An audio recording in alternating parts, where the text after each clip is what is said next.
dès qu'on parle d'économie, tout le monde reste là, évidemment. Ah bah oui, franchement, vous êtes comme ça. Dès qu'on parle d'argent, vous restez avec nous.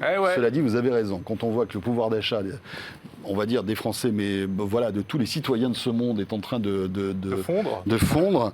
Dès qu'on peut essayer de gratter quelques euros de ci, de là, on ne dit pas non, Jérôme.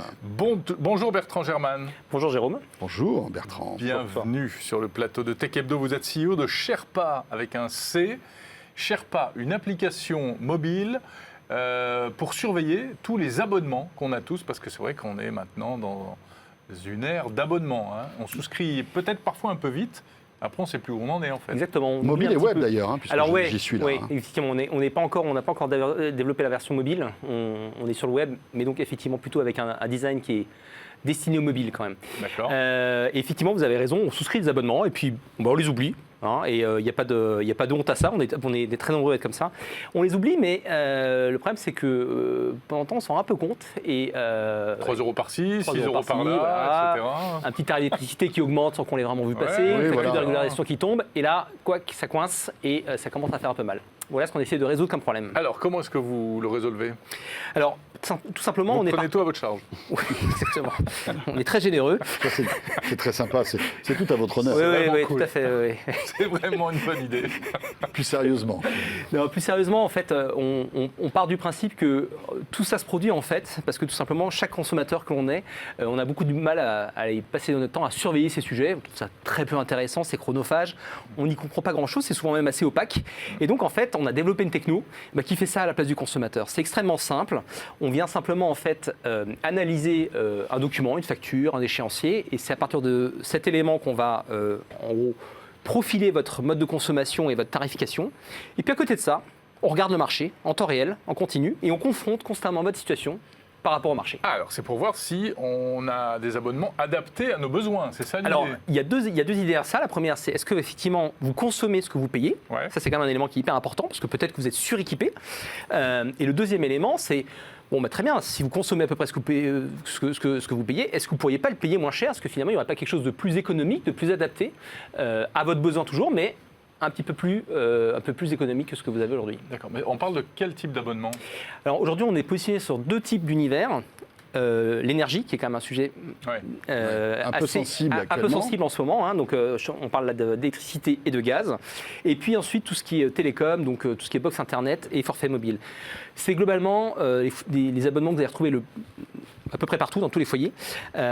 C'est vite des budgets qui peuvent représenter quelques milliers d'euros par an pour un foyer, une famille. Ah oui, bien sûr. Oui, parce qu'en fait, vous allez cumuler un peu d'électricité, un peu de gaz, d'internet, les télécoms, mobile, si on ne fait pas attention, exactement. Ça coûte cher. Et donc, c'est ce qu'on appelle des dépenses contraintes. Vous n'avez pas trop le choix, vous êtes obligé de les avoir, parce que c'est compliqué de ne pas consommer ces services. Oui, compliqué de ne pas avoir d'électricité à la maison, par exemple. En revanche, ces dépenses contraintes, elles ont un impact sur votre pouvoir d'achat.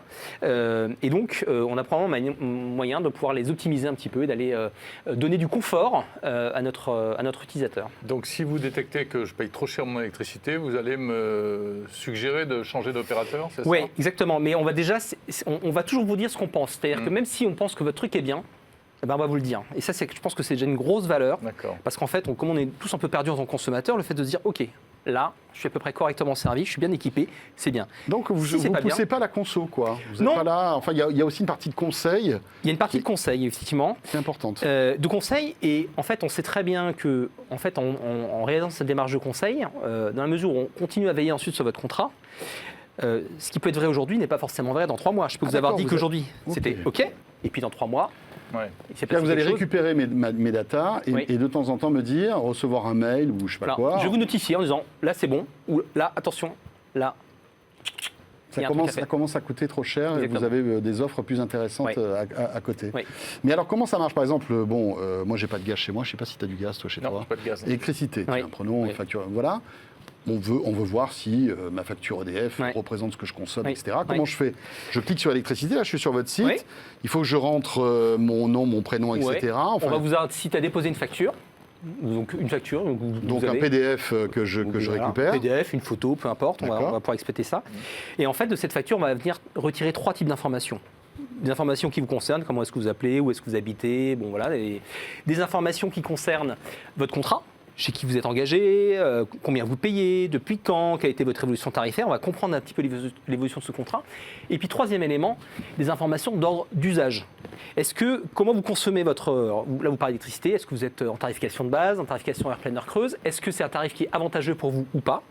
Et puis, voilà, on a récupéré ces informations et ensuite on passe notre temps à les confronter par rapport au marché. C'est vrai que c'est un sujet qui est super sensible, notamment l'électricité en ce moment. Oui. Et parce que quelquefois, c'est presque plus intéressant de payer un tout petit peu plus cher, mais de savoir qu'on aura des garanties sur la durée. On l'a vu récemment avec l'électricité, où des abonnements pas chers se sont pris des augmentations en pleine figure que les abonnements plus chers n'ont pas eu, en fait. Alors, clairement, il y a eu des évolutions qui ont été parfois négatives. Ouais. Maintenant, notre outil de veille, ces évolutions, il les a détectées. Et donc, en fait, il a prévenu notre utilisateur qu'il fallait qu'il fasse quelque chose, plutôt d'ailleurs, qu'on lui recommandait de faire telle action, simplement qu'il la valide, et on a réalisé l'action de changement pour lui. Ouais. Donc, en fait, moi, je dis ça parce que je suis très méfiant par rapport au changement d'opérateur électrique. Hein, mais en fait, vous avez une réaction qui est tout à fait classique en tant que consommateur français, parce qu'effectivement, on se dit, bon, bah là, finalement, ça va à peu près, je suis à peu près couvert.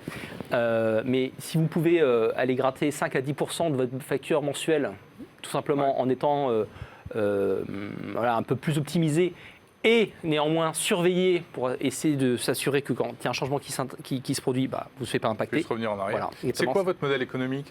Alors on utilise un modèle économique de courtier digital. Donc en fait, on est rémunéré par les opérateurs, donc par les fournisseurs chez qui vous allez devenir un client. Donc vous avez intérêt à pousser tel ou tel abonnement? Non, en réalité, aujourd'hui, en fait, notre algo, il score 7 paramètres. On essaie de l'expliquer de manière assez transparente. Dans ces 7 paramètres, il y a un paramètre qui est la rémunération que nous, on touche sur le contrat dont on vous a parlé. Mais il y en a 6 autres qui vont être votre économie à vous, la qualité de service, la pénibilité au changement, enfin bref, tout un tas de paramètres qui font que, en fait, on va toujours privilégier l'intérêt de notre utilisateur par rapport au nôtre. Pourquoi? Tout simplement parce qu'on sait que sur la durée, une fois que vous nous avez donné un contrat, vous allez nous donner d'autres contrats et que même si on n'a pas gagné d'argent... Donc il faut gagner la confiance en fait, des clients. Oui. On peut économiser combien en moyenne si on cumule l'électricité, la box internet et le mobile? On a une idée ou pas? Oui, on arrive vite à plusieurs centaines d'euros. On passe largement les 500-600 euros par an. C'est incroyable, hein? Ouais. Avec les mêmes qualités de service. En fait, vous êtes sur un marché où vous avez systématiquement tous les fournisseurs ont des offres d'appel donc qui vont vous donner de la promo en tant que nouveau client. On a théorisé ça sous la logique de taxe de fidélité, c'est-à-dire que plus vous êtes fidèle finalement à un opérateur, plus vous allez payer cher votre service. Voilà. Ça s'appelle Sherpa. Donc ça devrait être l'inverse. Exactement. Merci beaucoup, Bertrand Germain.